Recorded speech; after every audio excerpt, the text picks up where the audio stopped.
All right, so we'll go ahead and get started. It is 10 o'clock. Good morning and welcome to the Florida Friendly Landscaping Professional webinar series.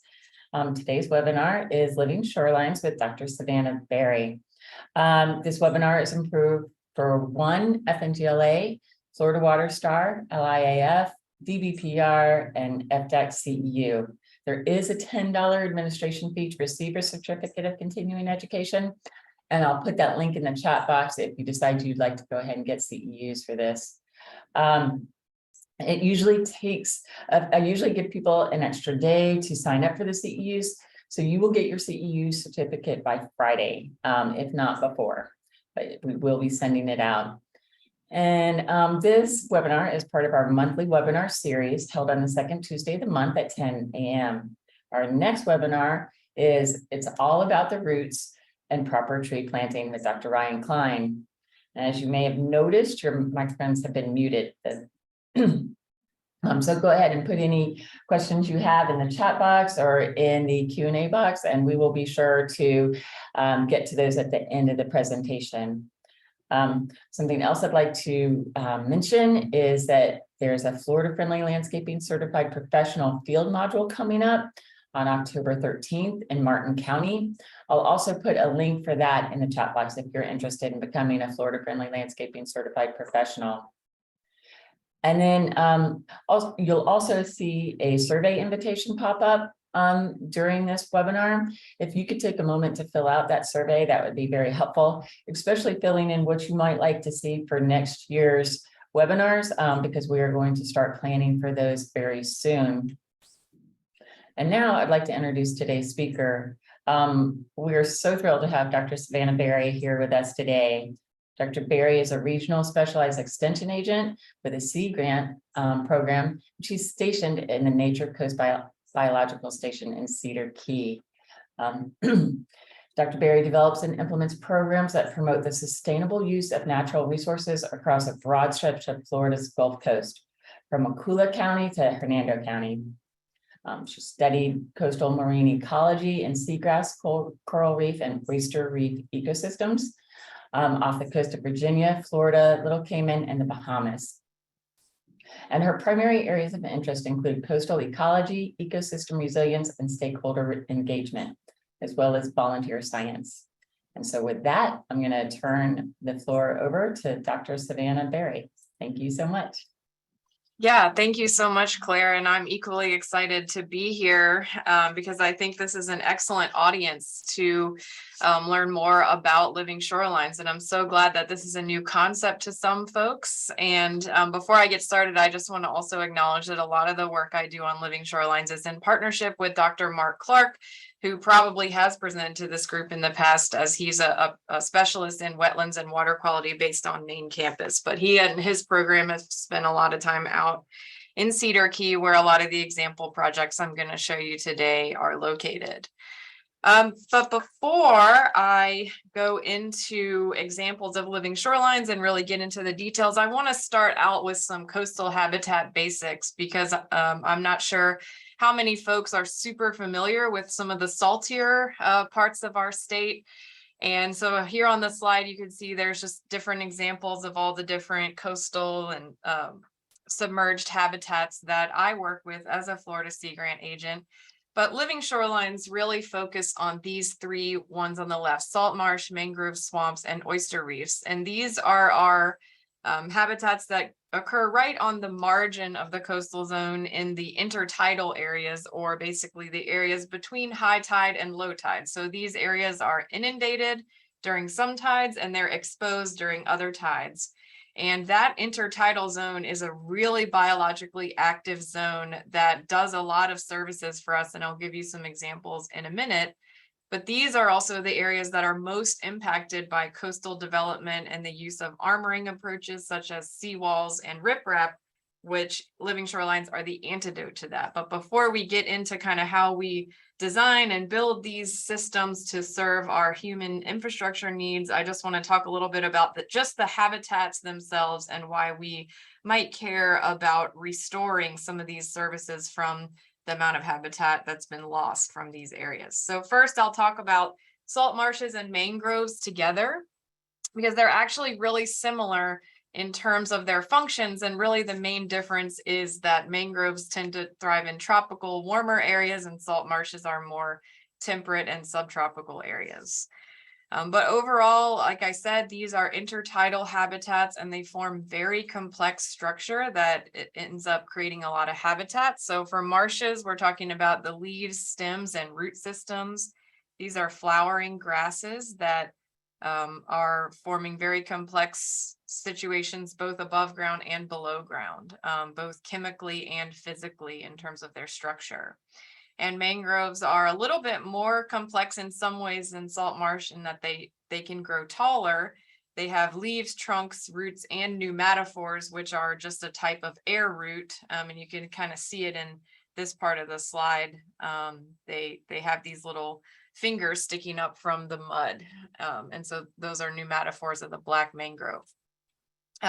So at any rate, these are very harsh areas, and because of that, there aren't as many species that can survive there, especially in comparison if you were to look in a freshwater swamp area or riverine systems, you would have a lot higher species diversity than we have in these saltier environments, because salt is very difficult to deal with, and these plants have evolved very complex and metabolically expensive mechanisms to deal with the salt that they're exposed to. So we only have a handful of species, and I will tell you what those are in a couple slides, that dominate these areas. We also have zonation, very clear spatial separation between the plant species, and that's based on elevation. So as we move up in that tidal gradient from the sort of lower intertidal that's inundated a lot more often, up into the upper intertidal where maybe those plants only get inundated by, say, storm surge or king tides a few months throughout the year. And so based on that, we can almost guess what the elevation would be based on the plant species that thrive there, because elevation is such an important controlling factor on what plants can survive where. And I already said this, but salt marshes thrive in the temperate zones and mangroves are tropical. And we do have quite a few transitional areas between salt marshes and mangroves in Florida. They have many adaptations to deal with the extremely harsh conditions of this salty intertidal life. So at certain times there's no oxygen in the soil, so they have to be able to translocate oxygen down into their root zone to combat the formation of hydrogen sulfide, or that rotten egg chemical that gives that rotten egg smell, or that low tide smell that most of us are familiar with. So that anoxia in the soil is very stressful. They also have to deal with very high temperatures and evaporation rates when the tide is out and they're just getting baked there in the sun in that salty environment. So they also have to deal with intermittent freshwater delivery. They don't know when the next rainstorm is going to flow over them. And so they sometimes can have to deal with extremely high levels of salt, not just seawater levels of salt, but even hypersalinity due to that evaporation. Also wide ranges in temperature, not only throughout the year, but even throughout one day. And that's pretty widespread across these plants, except for mangroves cannot tolerate freezing temperatures. And so that's really what controls if it's a marsh dominated coastline versus a mangrove dominated coastline.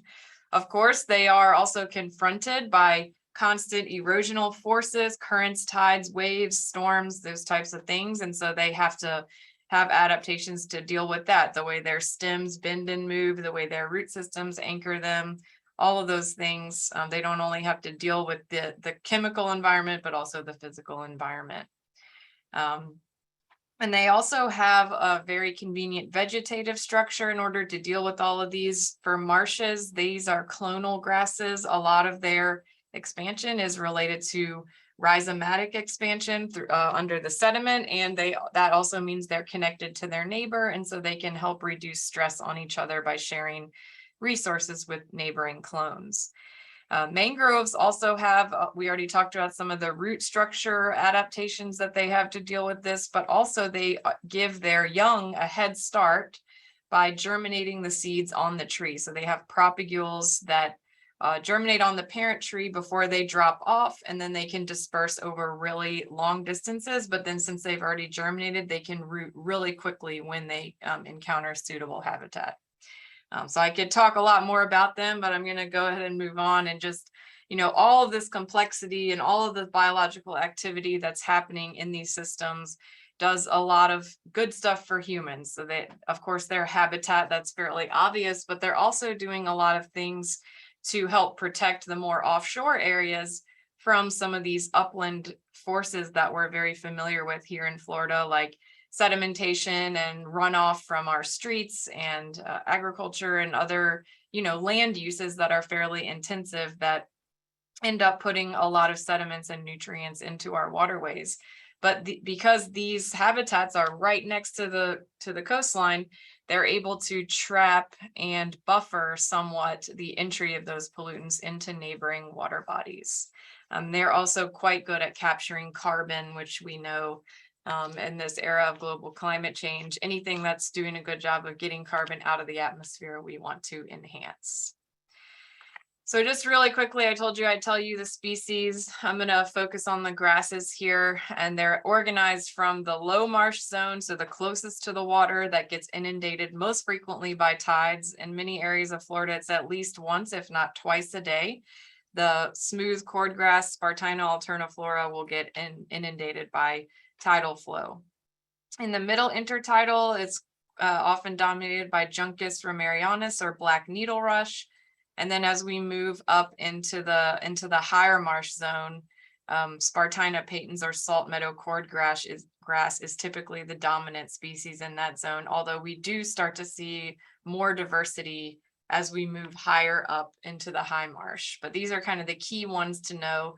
And then of course we have some really important flagship invertebrates, fiddler crabs, periwinkle snail, and blue crabs. And in mangrove swamps, there are 3 species of mangroves in Florida, but the 2 that are right next to the water and the most common are the red mangrove Rhizophora mangle, which I love that scientific name because it literally means a tangle of roots. And that's what they are. As you can see, these are prop roots, and that's again one of the adaptations that they have to deal with that constant water movement battering up against them. And the black mangrove is this one on the right here, Avicennia germinans, and then you can see those air roots, the pneumatophores sticking up from the sediment. And so there's a lot of complexity here, and mangroves are famous for harboring species such as common snook. All right, so those are the vegetated environments, and then also I just want to cover the oyster reefs. Again, mostly intertidal oyster reefs in Florida. We do have some fully subtidal oyster reefs that are never exposed at low tide. But by and large, when we're working with living shorelines, we're often working with intertidal oyster reefs. And of course, they have also high complexity in their own right, from the many different layers of shells recruiting the different generations of oysters settling on top of that reef over time.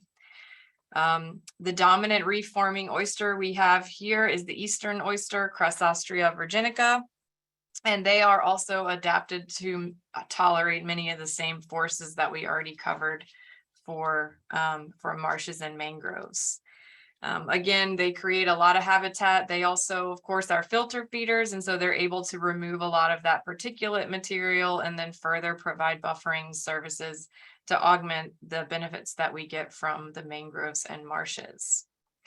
And then some key species here on oyster reefs, again, the eastern oyster itself, as well as a lot of different mollusks and invertebrates that thrive on oyster reefs. And the oyster reefs are really well known and well documented to provide a lot of secondary production of finfish, such as red drum there and mullet, 2 really important commercial fish species here in Florida. Okay, so are there any questions that I should address before moving into the living shoreline section about just general background on those 3 habitats? I don't see any. Okay, all right, I'll keep on rolling on then. So this section, I'm going to start with a cool video that UF made about living shorelines and some of our work around the state, and then I'll just run through many different example projects and hopefully encourage you to come out to Cedar Key and maybe see them for yourself. Okay, so this next slide is a video, And I'm gonna mute myself, and it's about 3 minutes, so hopefully you enjoy it. Oops, I guess I can't mute myself.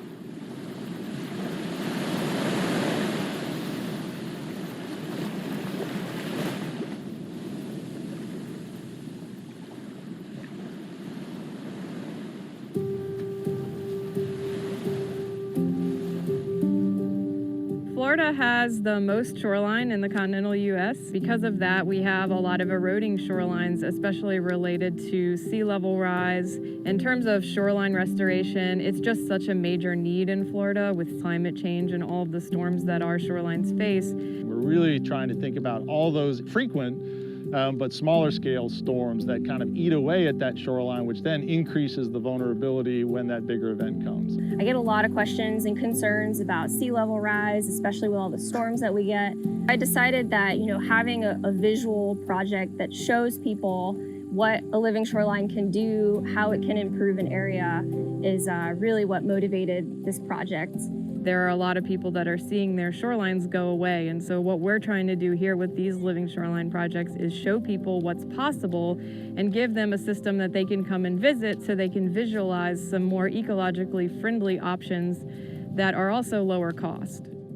What we want to have is a shoreline. When the wave comes in, it gets absorbed. It either runs up a beach, loses its energy that way, or more importantly, we run it into oyster reefs. We run it into vegetated shorelines, and all that basically starts to consume the energy that otherwise was in that wave, so that by the time it actually gets to that infrastructure, there's no real energy left. You're going to have that reduction in wave energy and have sediment accretion going on, and then eventually you're going to have salt marsh grass moving in. That's going to really create a nice stabilization for your shoreline. Here in Cedar Key, we have lots of demonstration projects, but we actually are expanding statewide in terms of our demonstration areas, especially based around a new material that we call reef prisms. And they are an exciting alternative to shell bags, which are plastic bags that use oyster shell. It's a common material in living shorelines. And so statewide, we are trying to test out these reef prisms as a new living shoreline material that can help practitioners move away from using plastics while also accomplishing their oyster restoration and living shoreline goals. This park, Goffinsville, is a great example of they had a huge erosion problem due to storms, due to the fast current, and so they had to build this very large seawall here. And so today we're trying to show that you can also stabilize the shoreline, not having to use seawalls, but really implementing these living shorelines. There's a really big need to restore and bolster our shorelines, and to the extent possible, using environmentally friendly or ecologically sound approaches are preferable to building walls and putting out rocks whenever we can. Here locally, we have this project going on, but there's a lot of discussion happening on Amelia Island, and they're trying to implement some of these living shorelines on their downtown space to also create more awareness and education about them. Along this shoreline, we have some artificial oyster substrate. These breakwaters are one type of commercially available structure, and then we've got the sand and the vegetation that all are part of a living shoreline. So we have projects that are essentially in line with that all over the state, and they're just ramping up now. They're just growing because the demand is so great.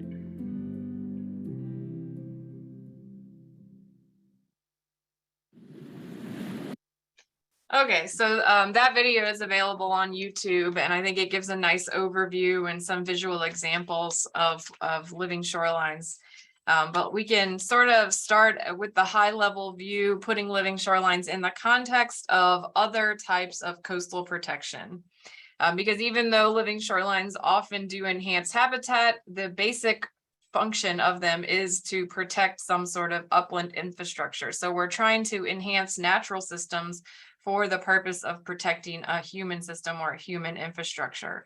And you can see that there is a gradient from the sort of the greenest, softest shoreline you can have that's basically just a plain vegetated shoreline without any breakwater or edging. And then we can sort of step up.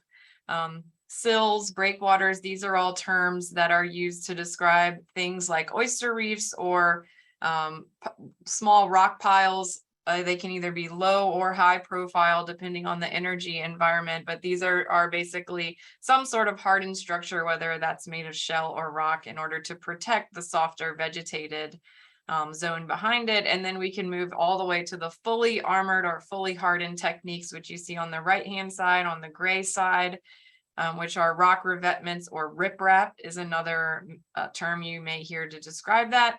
And then bulkhead or seawall, which is that vertical flat wall. And this is really where we lose all of our function in terms of the intertidal zone is completely gone. We go right from upland straight down into somewhat subtidal environment right here. So this is really kind of the worst case scenario ecologically, although it's certainly recognized that this approach is unavoidable in certain contexts. But in any way that we can add back some greener elements into our coastal protection, that's really what we're trying to do. We're not trying to say living shorelines can be everywhere, but there are certainly a lot of locations where seawalls are installed where they're not actually needed, or where rocks are installed that could also incorporate some vegetated elements to try to regain some of those services that are lost when we fully armor a shoreline.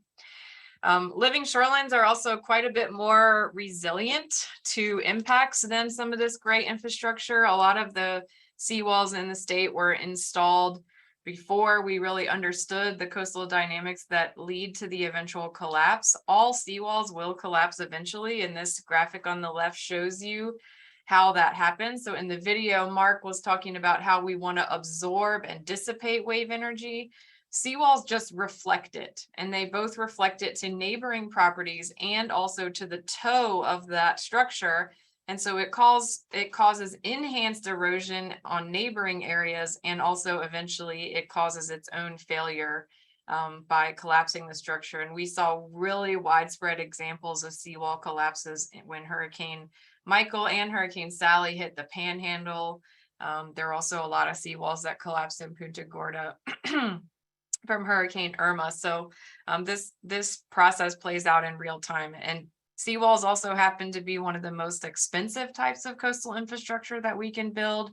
So they're really expensive to replace and maintain over time. So again, they're sort of a burden in multiple ways on our social and ecological context in Florida. And as you can see, all around Florida, we have definitely certain areas where we already have pretty high percentages of armoring. And so to the extent we can reverse that trend, we would like to try to do that. So that's kind of the overview of living shorelines and why they're important and beneficial. And now I just want to kind of zoom in on Cedar Key and give you an idea of some of the projects we've been working on and some of the highly urbanized contexts where these living shorelines have gone in. Some background on Cedar Key: we have had a lot of erosion in these areas. In the past 20 years, we've had 6 inches of sea level rise, and sea level rise contributes to erosion because the more time you have water covering up the sediment surface, the more time you have for that sediment to be mobilized and exported by that water.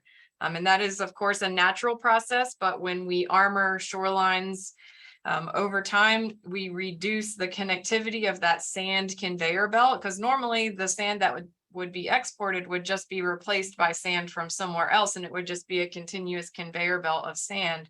But when we cut off the sand supply from upland, or from upstream, excuse me, we cut off the ability of that longshore drift, which is the name of that process, to continue to deliver sand to replace what's exported, and therefore we get erosion. And this is G Street in Cedar Key, which you'll see is one of our project areas. This is what it looked like in the 1930s to 50s. We had extensive dry sand beach. People could sunbathe. We had, even a small dune system developing along this area. And then this is what it looks like, or it looked like in 2016 when we kind of embarked on this journey to try to build a living shoreline here. So you can see we have no dry beach whatsoever. This is a mud flat, and it is related to upstream armoring when a coastal road was built in the 1960s.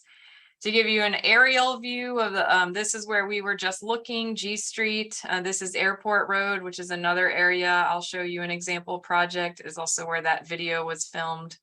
And then also Joe Raines Beach is here. So this is what we call Daughtry Bayou in Cedar Key.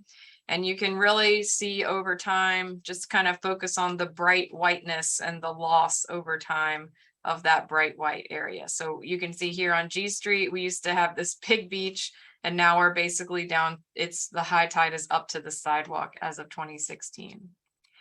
And this map shows you what I just told you, and this gives you an idea. Cedar Key is a highly exposed city. We have urban infrastructure right next to fully open Gulf waters. Cedar Key is just about 2 hours north of Tampa, in case you aren't familiar with where it is. So these are our 4 projects that we have. I'm going to show you 3 of them today.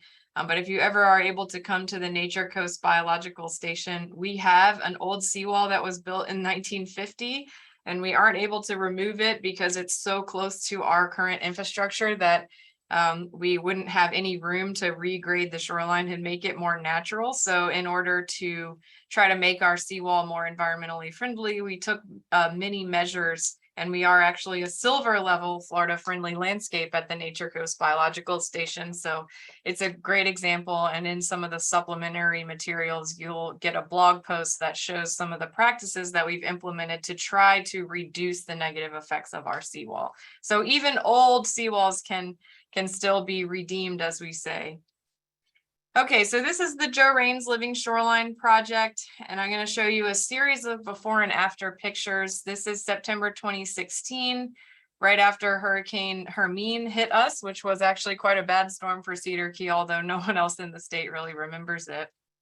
But you can see this is a mud flat, this intertidal area at high tide. This gentleman's pool deck was going underwater, and so his house was being extremely threatened by erosion, and he was getting really desperate to make a change. But instead of building a seawall, he came to the city and the university and said he wanted to build a living shoreline. And so this is actually partnered with a neighboring city park that's kind of down the beach from there. And I'll show you another angle of this project, but we built this project by partnering with a canal dredging project that had high quality sand that was going to come out of it. And so we were able to just relocate that sand back up the beach, and then we installed plants. So these sandbags mark the difference between the high marsh zone and the low marsh zone. So those plant species, the different plant species that we already covered. So you can see this project has filled in quite well. And this most recent picture on the slide is from June 2019. But if you were to visit this site today, you would actually see, this is a mangrove right here. You would actually see quite a few more mangroves recruiting into this shoreline, which is another sign of the times in Cedar Key. Not only sea level rise, but also increasing temperatures are allowing mangroves to dominate here more and more. Okay, so here's another picture of the set of pictures of the Joe Raines Living Shoreline. You can see the seawall here. High tide was right up to the seawall. These stairs were getting inundated. We had a little bit of vegetation, but it was on the downward trend. And then this is in 2017, we installed a nice boardwalk, and you can see the vegetation filling in here. 2017, we planted it in March, and so this picture was taken in October. And again, this is just a different vantage point where you can see the seawall was getting badly undermined. The city was having to repair it quite a bit, bring gravel and fill back in to fill back behind the wall with what was being lost underneath. And then this is what the plantings looked like in March 2017 in front of that seawall. So you can see the base of that seawall, which is the most vulnerable part, is being protected by this newly vegetated zone here. And then this is the set of pictures from 2019. And you can see we've got fully filled in marsh, low marsh and high marsh, and a lot of recruitment of other plants, other diversity. We only planted 2 species here in this area, and we've got a lot more diversity here, and then also now the mangroves. But a lot of people can be skeptical about the ability of living shorelines to deal with forces like hurricanes and storms. And so here I'm showing you a picture of Hurricane Michael, which of course was much worse for the Florida Panhandle, but in Cedar Key we did get about a 4.5-foot storm surge. It was enough to go over this seawall from Hurricane Michael. So this is what it looked like before the surge. This is what the project looked like one day after. You can see the rack line back here in the parking lot. But overall, no damage to the seawall. We had some sand deposited on the high marsh area, but it was able to very quickly recover. And that's one of the main benefits of living shorelines, is that a well-established living shoreline will actually repair itself after a storm. Because again, these natural habitats are adapted to that as a pressure on them. And so we actually, the city did not have to do any physical repairs to this area. They did come and clean up the rack, but that's kind of a typical after storm cleanup task that they do. So that wasn't anything additional. So the city has counted this as a success. Similarly, this gentleman's house didn't have any ill effects from that surge event. So this project has been doing quite well. Okay, and so the next project I want to give you an example of is G Street. That's the one I showed you where the ladies were sunbathing on the beach. And so back in 2016, the present condition was here. We had this armored shoreline. We had a tiny little bit of marsh that was hanging on by a thread here. And then we had just concrete sidewalk that was basically, the tide was right up to this. And we had a tiny little remnant beach area here. So we actually worked with the community quite a bit. We had a series of 7 workshops to help design a project that would meet community needs. This is a highly public shoreline, even though there are technically private owners that intersect with this area. It gets used as if it's a public shoreline. This is also a hotel right here, the Faraway Inn. And they had a really important requirement to maintain at least some small strip of beach in order to allow their visitors to, sit on the beach, watch the sunset, launch kayaks, those types of things. So the proposed project was to install an edging of oyster reef here, and then also create some of these perpendicular oyster bars and then enhance vegetation behind, but leaving a small pocket beach for folks to be able to enjoy. So that's what we set out to do, and I'll show you some pictures and videos from the field. This is the material that we used. It's called castle blocks. They're like interlocking cinder blocks that you can use to build different reef structures. So that's what we used to build those perpendicular oyster reefs. And you were introduced to reef prisms in the video, and that's what we used to build that edging arc. And in this project, we were unfortunately not able to partner with an ongoing dredging project, and we actually had to truck in sand and spread it using a machine. So often in habitat restoration, people are quite surprised how much heavy machinery can be involved in that. But that was how we had to do that, because the area had eroded so much that it was already too low in elevation for the plant species to be able to survive. So remember, elevation is one of the key variables that determines if plants can survive in that intertidal zone. And so in order to get plants to survive, we had to bring up the elevation. And then we installed plants, and we put up some signage, and this was on day 1. We already had people enjoying the beach and watching the sunset. This is one of the few western facing shorelines in Cedar Key, surprisingly, where you can, the public can go and enjoy the sunset. So that's what it's looked like basically the day after we finished planting. And overall, it was 500 linear feet of oyster reef. It took about 47 dump truck loads of sand, and we planted initially more than 6,000 plants of 6 different species in this project. And this is a drone shot from the other angle, and I'm just highlighting the different planting zones here. So the low marsh, high marsh, and then we had a thin strip of Disticus spicata, which is a salt grass, spike grass. It's another really good rhizomatically expanding grass that carpets an area. And then we also were even able to add some dune sunflower, some sea oats, and some bitter panic grass up in this area. We were able to get high enough in elevation. So some before and after pictures. We did have the unfortunate occurrence of being hit by Tropical Storm Ada and Hurricane Sally within the first year of installing these projects. That is one of the drawbacks of living shorelines, is if they get hit by a storm too soon, you can have impacts. And so that's definitely an important element to consider for planning, to hold some resources in reserve if you end up getting unlucky like we were to get hit by 2 tropical systems in the same year. So this is what it looked like before we brought in the sand, and then you can see the plantings were about on 2-foot centers, so you can kind of barely see the vegetation, but this was after Hurricane Sally. And we actually did bring in some additional material. We put these perpendicular structures to try to interrupt the wave energy that was still propagating along this hardened shoreline. But we've gotten really great establishment of the low marsh grasses, and even now, if you were to go today, you would see the grass is almost all the way up to that structure.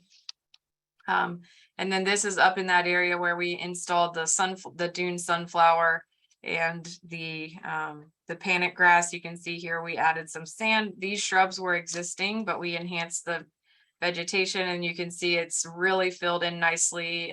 We also have some seaside goldenrod, and so some really nice, pretty flowering plants there on G Street. Next example project is Airport Road. This is our largest project in Cedar Key, and this area is highly exposed. In the interest of time, I took the pictures out, but when Hurricane Hermine hit Cedar Key in 2016, it completely destroyed this road, and it impeded access to 40 homes and the airport.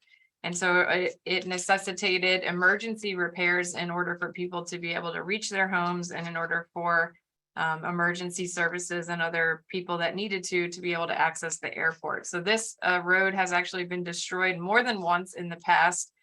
And part of it is because of how exposed it is, but also because of the loss of, there was an extensive oyster reef structure offshore here that was lost over time. We don't know why. We don't know if it was over harvest, or if it was salinity, or if it was some other issue that caused the loss of those oysters. But by looking at historical imagery, we could see that there used to be an extensive oyster reef system off this shore. And that's actually another key concept with Living Shorelines, is to look at historical imagery and to try to mimic or design what was stable there in the past. Of course, you do have to take into account future change, like sea level rise and temperature changes, even that might change your choice of species versus mangroves versus marshes. But at any rate, we were able to use historical imagery to guide our decision making, as well as community input for this project. So similar to G Street, but in a little bit different manner, in that we decided that the breakwaters, the oyster breakwaters, would be offshore instead of right adjacent to the vegetated zone. So this would be a breakwater, and the last project would have been an example of a sill. But at any rate, we still had an oyster enhancement element here. And then we also brought in a lot of sand to raise elevation to enhance the small patches of existing but declining vegetation that were existing on Airport Road. So this was the overall goal that we had. Again, some examples of the approaches we use. This material is called reef balls. There are lots of different oyster reef enhancement structures out there available on the market. This was the one that our stakeholders told us were their most favorite. So they thought they were the prettiest out of the ones that they could choose from. And so that's why we ended up going with reef balls.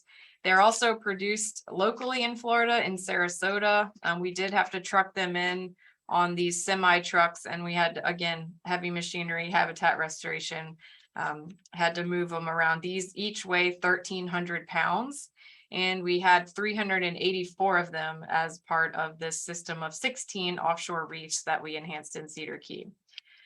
So this is what they looked like after they were placed, right, before they recruited any oysters on them. They sort of looked like, we had people ask us like what these moon structures were. So they do look a little otherworldly, even though they're designed to be fairly natural looking. Again, a drone shot showing how we tried to contour the reefs. They were specifically placed along the -2-foot contour, and that would allow the maximum oyster recruitment on those reefs based on the water depth and the elevation there. So this is just a quick video showing the contractors. This is the Reef Innovations team from Sarasota deploying the reef balls. They had to access the site at high tide and deploy them again by davit crane because they were 1,300 pounds. And this was done in June of 2020. And then we brought in the sand in October and November of 2020. And this is a drone shot down the shoreline. We'd already brought in the sand and planted this area here back. And this was about a month process. It took 4 weeks. The Monday and Tuesday, we'd bring in the sand. Tuesday and Wednesday, we'd spread it. And then Thursday and Friday, we planted with the help of many, many amazing volunteers. And so this is on our last week of sand delivery. And this is our boat captain, Kenny McCain. If you've ever been to Cedar Key, you've probably met him if you've gone to Seahorse Key. But he's also quite good at operating a skid steer.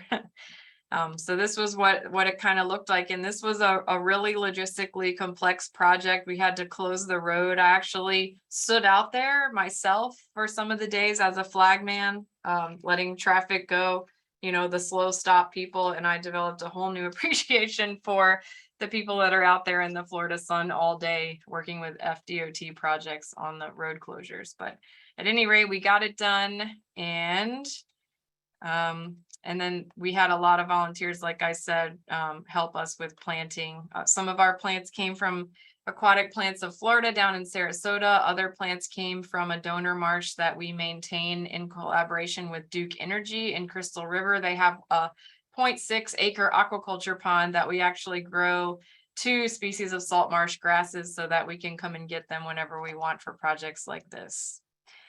So Airport Road, this was before the reefs went in March 2020. This is right after the reefs went in June of 2020.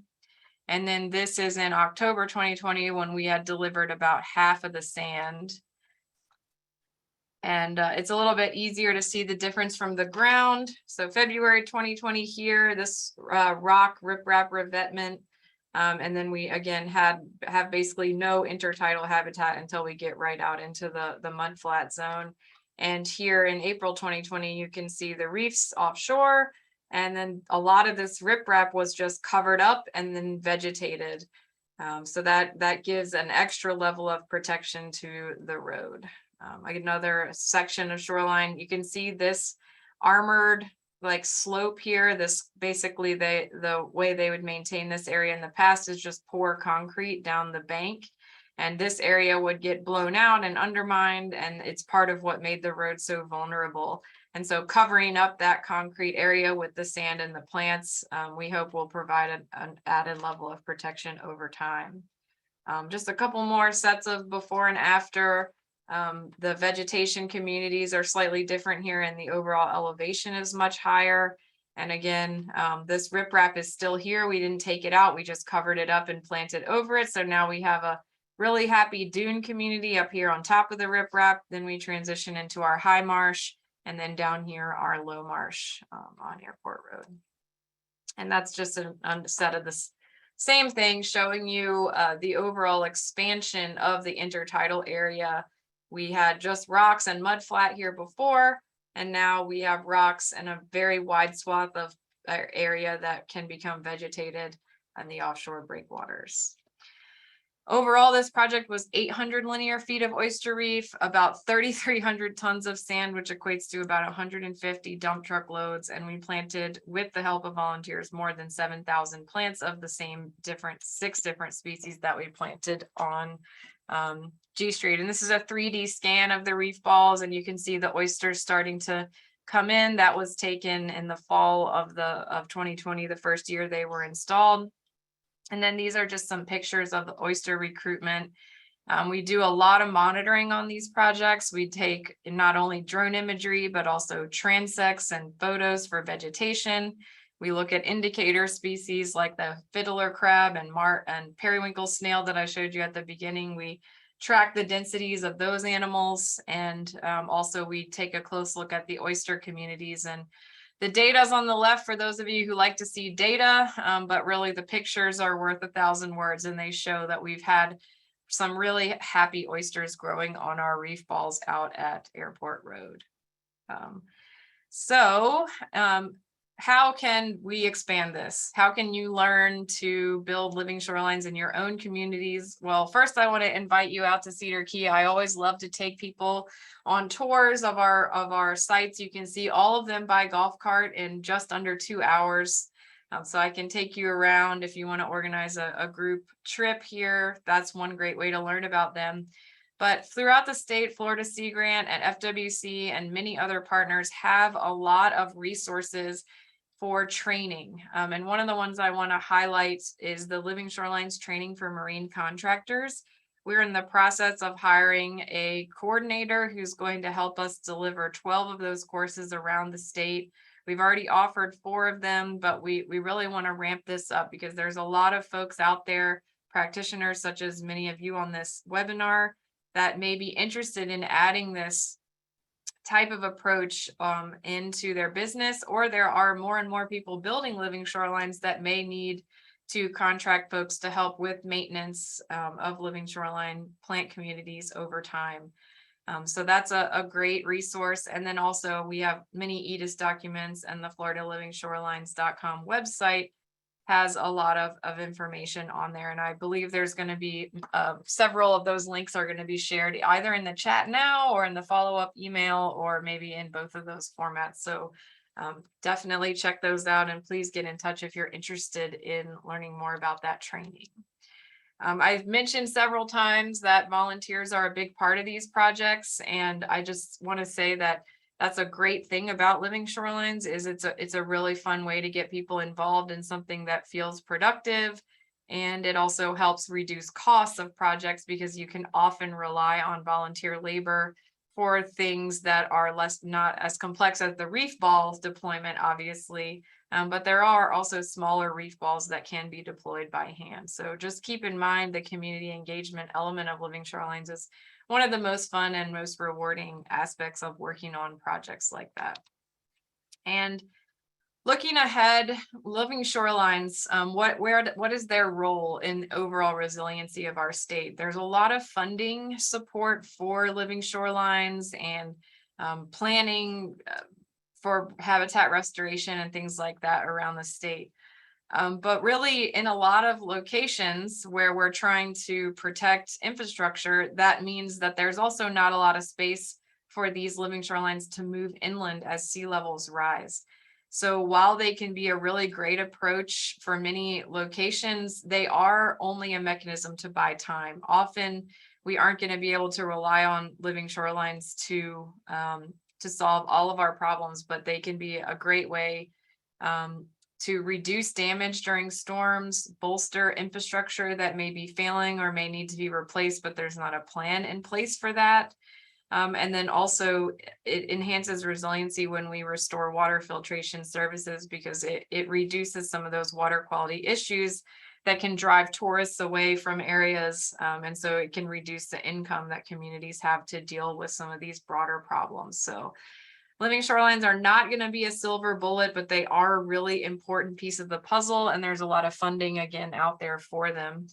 And because they are a lower cost alternative for many property owners in comparison to shoreline armoring, I think that there's a big demand increasing for them as we've communicated. This Living Shorelines community is very active in communicating out about this option, but we really need landowners to start to lead the charge instead of state agencies and universities and nonprofits. But we have some really cool survey data that shows that professionals are the key to getting landowners to buy into this approach. We've done survey research that has shown that basically homeowners will go with whatever their landscape professional, dock construction professional, whoever is the professional that they've hired to come and assess their property. The recommendation of that professional goes a really long way towards steering homeowners in a certain direction. So if you ever have the chance to talk to people about shoreline options, it would be great if we could get more help promoting living shorelines as an approach. And again, I don't expect you to read all of these links on this slide, but that's just an idea of the links that you'll be receiving with additional resources. And this is my last slide, and there's a lot of names on it because these projects took a lot of people, a lot of funding from different grant sources, a lot of volunteers, a lot of city officials, and a lot of students to help with the monitoring projects. So I just want to acknowledge that even though I'm the one here talking, this is been a huge community effort over multiple years, and a lot of people have really helped lend a hand. So I think I have time for questions, and I guess I can go ahead and stop sharing. Oh, that was wonderful. Thank you. And there's so many comments in the chat box just saying what a great presentation and how informative it is. I've got a few questions for you that I'll go ahead and just I'll read and you can. Okay, great. The first one was posted at the beginning of your presentation, and it just asked about coastal dune systems. What about coastal dune systems? And I don't know if you have anything you want to add about. Sure. Yeah, coastal dunes are a really important part of shoreline resiliency, and they would definitely be considered green infrastructure, and they're definitely in the mix when we talk about living shorelines. I think that a lot of times those coastal dune systems are more on these open beach types of contexts, and dune restoration has been around for a lot longer than some of these living shoreline approaches that tend to be designed for more low energy, intertidal, maybe even like backwater residential types of areas. To restore a dune system, it really requires quite a long stretch of big open beach. So it's just a matter of context. A lot of the same species, though, that we think about in dune restoration projects like sea oats, we did use in our projects, because it does just come down to a matter of elevation of where those plants can survive. So we did say that we had a small dune enhancement on the airport road system, but it wasn't really a true dune in the way that we would think of a fully intact, like large dune. But yeah, that is a good point, that they're also an important part of this. Awesome. Okay, here's another one. Can you please go over the reason for the rotten smell on the mangroves? Okay, yes. So these habitats are really productive, and there's a lot of particles and organic matter being captured in the sediment. So there's a lot of food for microbes in the sediment, but there's not a lot of oxygen because of the waterlogged state of those sediments. And so in the absence of oxygen, a lot of microbes will reduce sulfate, which then produces hydrogen sulfide, which is H2S. And that is the chemical that produces that rotten egg smell. And it's also toxic to plants. And so in order to combat that toxicity of the sediments, a lot of these coastal plants actually shuttle a lot of oxygen down into their root system, and they create like a little buffered oxygenated zone around their roots so that they aren't getting that toxic rotten egg hydrogen sulfide smell. Wow, that is super interesting. Yeah. Okay, so the next question is, what are the reef prisms made out of? And do the oyster fat colonize the outside of the structure? And I think we saw that in the image. But yes, reef prisms are made out of a jute fiber. It's the same fiber that burlap is made out of, but it's a looser weave. And it's actually the same type of mat that DOT would use if they planted grass on like a steep slope and they wanted to keep the grass seed there. So it's an erosion control mat that we embed with a certain type of cement, calcium sulfoaluminate, for those of you who are interested. It's not Portland cement. It's a different type. It's a high strength, low shrink grout. And so yeah, it's basically a concrete coated jute, and we form it around a collapsible form. And then once it sets up, which it sets up fairly quickly, we can collapse the form. And then we normally fill them with oyster shell before we put them out, just so that they have more weight to resist wave energy. Although we've actually had some sites where we have shown that you don't have to fill all of them with shell, only some of them. And oysters do recruit on both the inner and outer surfaces of those materials, but they will break down over time. That's the idea, actually. Hopefully the idea is that oysters will kind of colonize and become self-sustaining without the need of that structure there. But yeah, we have a lot of ongoing tests to determine exactly where those are most suitable, because like any material, it's not going to work everywhere. So one of my goals of this talk was to show you the wide diversity of materials that are available for living shorelines. So they're just one tool in the toolbox. Awesome. Also at the beginning of the webinar, you had a slide that had kind of a continuum. It says, why is it considered more green not to have any oyster beds? If you want to touch on that. So it's just the spectrum of gray to green. And so it's any element of hardening, I guess, is why they position it, but it's not necessarily green as in better. It's just green as in like, this is just green, like literally only green. And so oysters are a little bit gray, but they obviously are also green. So that spectrum wasn't meant to necessarily indicate that one was better than the other. It's more just, really, you could think about it as an energy, like which the highest energy needs to be the farthest on the end of the gray, and the lower energy can be all the way on the green end, if that helps. Very good. And you touched on this at the end. Are there private companies that do this for private property, or are there companies that do this for private property? Yes, there are lots of environmental consulting firms that do a great job on these projects.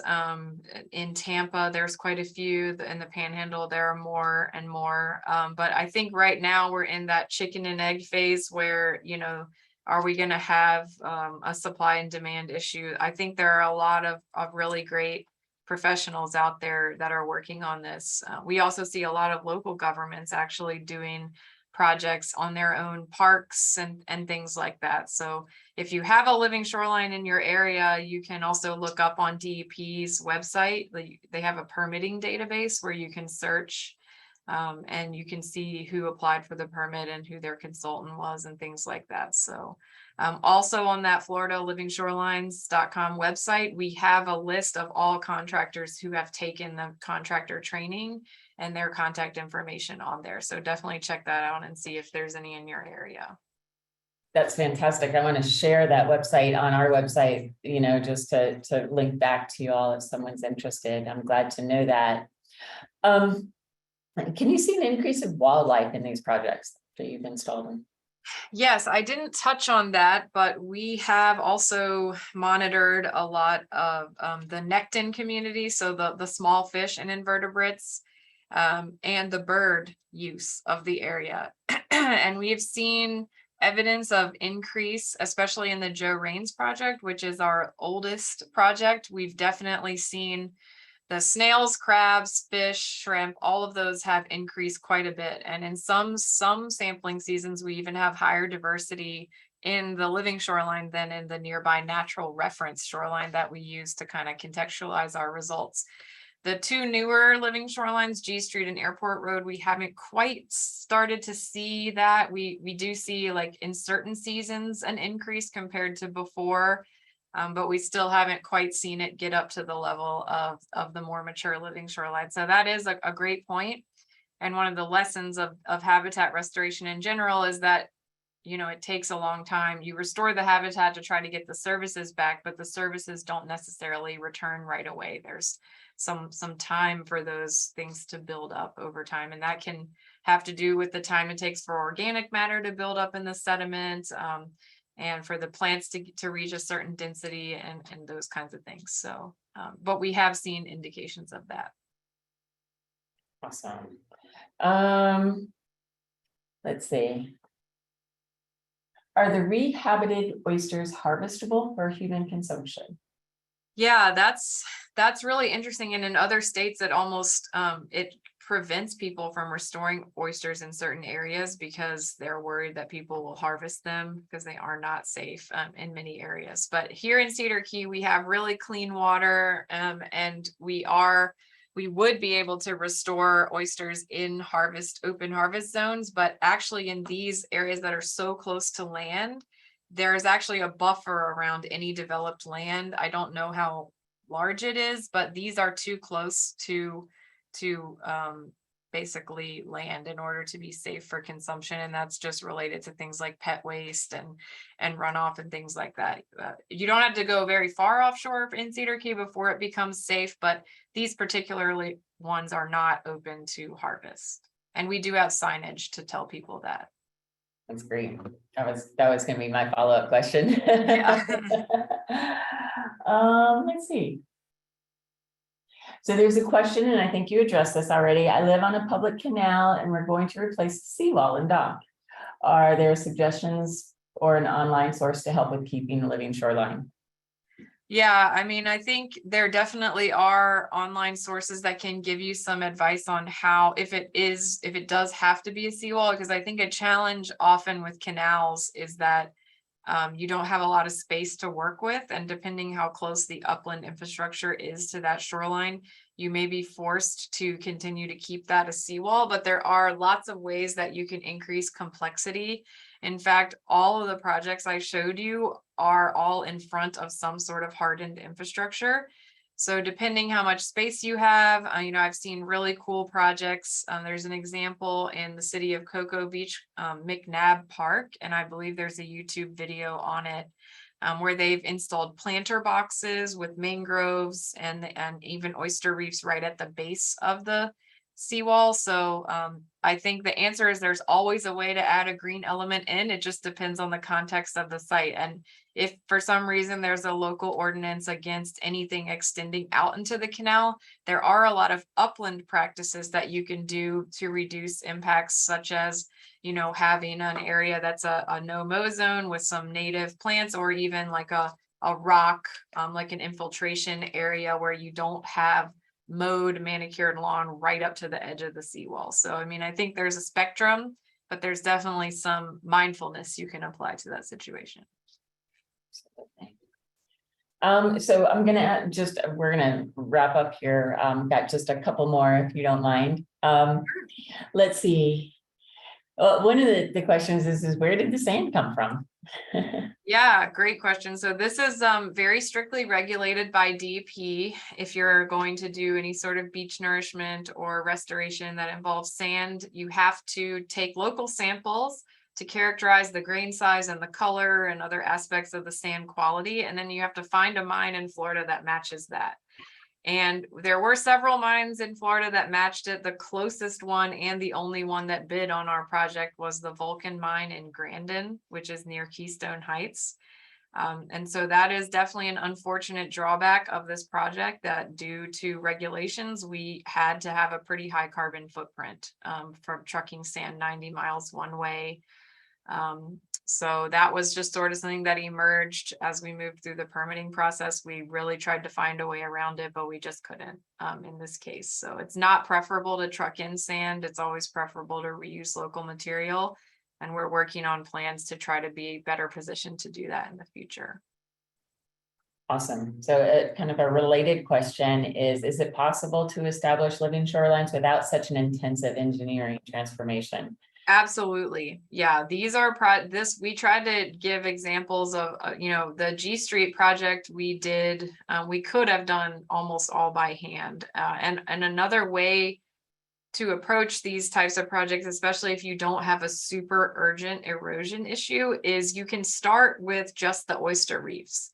And often if you do that, you can interrupt the wave energy enough that you can start to get natural deposition of sand just captured from what's drifting around in the environment. And then as that progresses, often I've seen projects where the oyster reefs have been installed first, the sand accumulates, and then people plant into that naturally accumulated sand. I've also seen projects that were only oyster reef enhancements. And then, things like planting mangroves. And the key is the earlier you can intervene, if you still have elevation that's suitable for plant communities, then you can work with what's there. I mean, I think the problem that we were up against in Cedar Key is that it had been left so long that we literally had no material to work with. And we did not have time to put the oyster reefs in first and see what happens, which I think if I were a coastal property owner, that would be where I would start. So yeah, there's plenty of projects that are fully built by volunteers, and it doesn't have to be this intensive, but it does need to be appropriate for the wave environment. And so at least having a consultant come and look, or even DEP come out and sort of assess your property and give you some advice, I think that's a good place to start. Okay, so I'm gonna have just one more question and then we'll wrap up here. Do you have enough long-term data to determine that how effective the materials are at creating oyster reefs for more than just a couple of seasons? We do not, but other people do, especially the reef balls. They've been around since the 80s. And some of these other materials like shell bags have been used for decades. And a lot of what I see in the data is it comes down to elevation and the health of the natural oyster population. I mean, in many ways, these materials themselves don't actually have that much of a difference. If you were to put, a reef ball next to, a castle block in the same area, in the same elevation, they would probably recruit oysters almost equivalently. And probably by a year in, you wouldn't be able to tell a difference, even if there was an initial difference. So much of the success of oysters depends on the local water quality, having decent dissolved oxygen, decent salinity that's within their range of tolerances. And the recruitment just comes down to if you have natural oyster spat in the water or not. And in areas that don't, they actually have to seed their materials before putting them out. So actually take it to a hatchery, let oysters settle on it, then take it out into the environment. And that's a lot more intensive process than just putting stuff out in the right depth of water and getting oysters to recruit. So I personally don't think the materials themselves matter that much. I think what really matters is the natural context and putting them in the right water depth, which you can determine by looking where oysters are surviving in that area locally and measuring that. Wonderful. Wow, this has been so informative. I really appreciate you coming and speaking to our group of people today.